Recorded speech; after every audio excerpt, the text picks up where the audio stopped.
With the advent of freely available content generators like ChatGPT, Google Bard, and even Canva's Magic Write, students can easily put together an essay without doing the research or learning the content.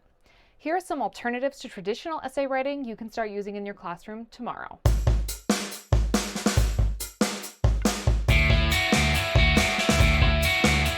Before deciding on changes, determine the goal of the original essay assignment. Are you evaluating students' writing skills? Their research skills? Their ability to summarize information or determine what's important? Is this a student-led capstone or semester project? Is the essay argumentative, expository, narrative, or descriptive? Figuring out what matters will help you figure out what changes might work.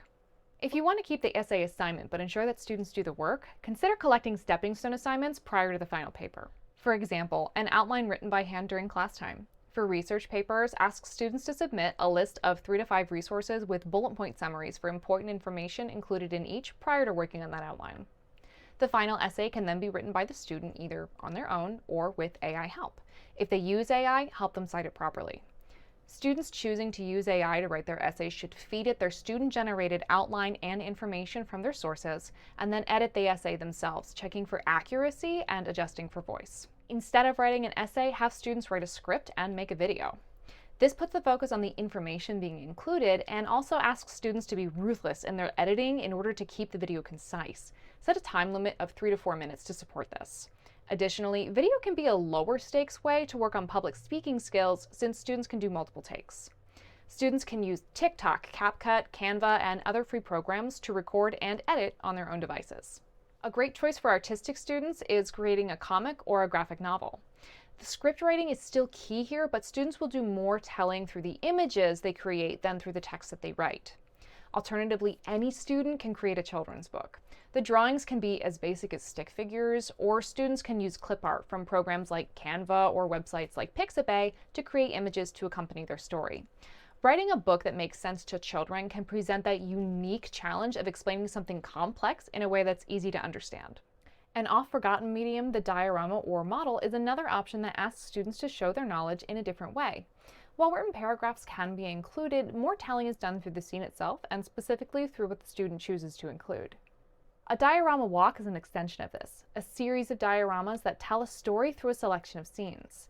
As an extra layer, students can create audio recordings to accompany each setting either as a narrator or as a character. Music choices can influence the tone of the scenes as well. Dioramas can be made using mixed media such as action figures, clay, or printouts, but they can also be made in virtual environments or even games like Minecraft or The Sims. Can't decide which option you want to try first? Let students self-select. This is a great way to provide voice and choice and give students greater autonomy and ownership over the content. Whatever options you choose, be sure to create a rubric that works across all student choices for showing their knowledge of the subject. Focus on how students will demonstrate their knowledge and their research. Taking the time to construct a good rubric now will also make grading easier and more objective later on. Remember that you can also require those stepping stones like an outline, a script, or a research summary as part of the project grade. Be sure to create a rubric for those components as well. Here's an example of a project rubric that can be used for any of the choices in this video.